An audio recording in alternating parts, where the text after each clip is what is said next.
John Dewey 先生与中国。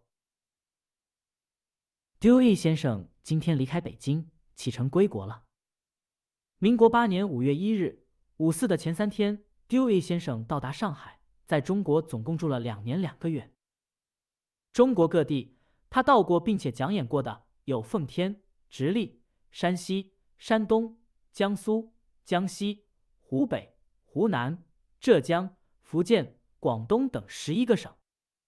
他在北京5种长期讲演的实录发行已经超过第10版了，其余各种小型讲演录，例如山西的、南京的、北京学术讲演会的，几乎数也数不清了。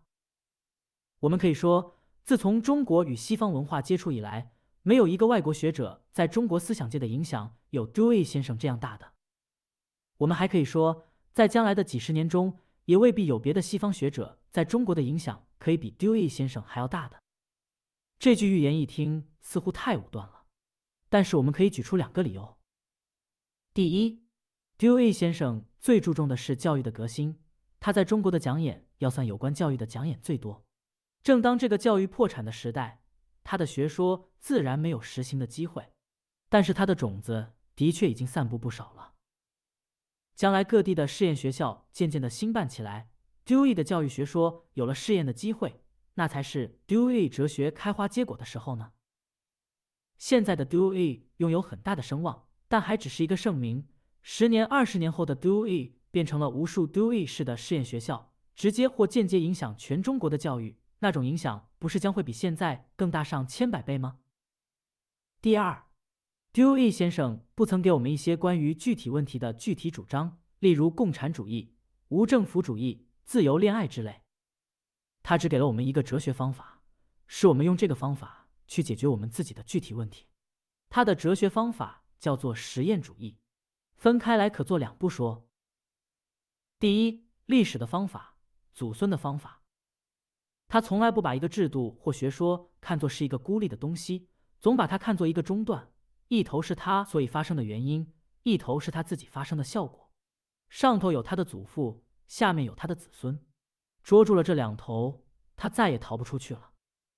这个方法的应用，一方面是很忠厚宽容的，因为他处处指出一个制度或学说所以发生的原因，指出它的历史的背景，所以能够了解它在历史上所占的地位与价值，所以不至于会有过分的苛责。但是另一方面，这个方法又是最严厉的，最带有革命性质的，因为它处处拿一个学说或制度所发生的结果来批判它本身的价值，所以是最公平也最厉害的。这种方法是一切带有 critical 精神的运动的一个重要武器。第二，实验的方法。实验的方法至少注重3件事。第一，要从具体的事实与情况下手。第二，一切学说、理论、一切知识都只是待证的假设，并非天经地义。第三，一切学说、理论都必须用实作来试验过，实验是真理的唯一试金石。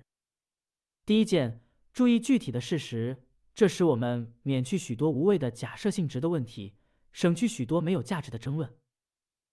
第二件，一切既有的学理都看作假设的，可以解放许多古人的奴隶。第三件，实验，这可以稍稍限制那些上天入地的妄想冥思。实验主义只承认那一点一滴做到的进步，一步一步经过思考的指导，一步一步自发自主的实验，这才是真的进步。解决问题的主张，它存在的价值在时空范围上是有限的，而解决问题的方法，它存在的价值在时空范围上才是无穷的。Dewey 先生虽然回国了，但是他的方法将来一定会得到更多人的支持。国内敬爱 Dewey 先生的人要能够推行他所提倡的这2种方法，使历史的观念与实验的态度渐渐地变成思想界的习惯，那时候这种哲学的影响之大，恐怕我们最大胆的想象力也还推测不完呢。因为这2种理由，我敢预言 Dewey 先生的影响将永远存在，未来还要绽放更灿烂的花朵，结出更丰盛的果实。Dewey 先生真爱中国，真爱中国人。他在这2年之中，对于我们中国人，他是我们的良师益友；对于国际社会，他还替中国做了2年的翻译家与辩护士。他在《新共和国》The New Republic 以及《亚细亚 Asia》2份杂志上发表的几十篇文章，都是对全世界用最忠实的态度为我们做解说的。Dewey 先生这2年来对中国所做的贡献，我们要很诚恳地感谢他。胡适，写于民国10年7月11日，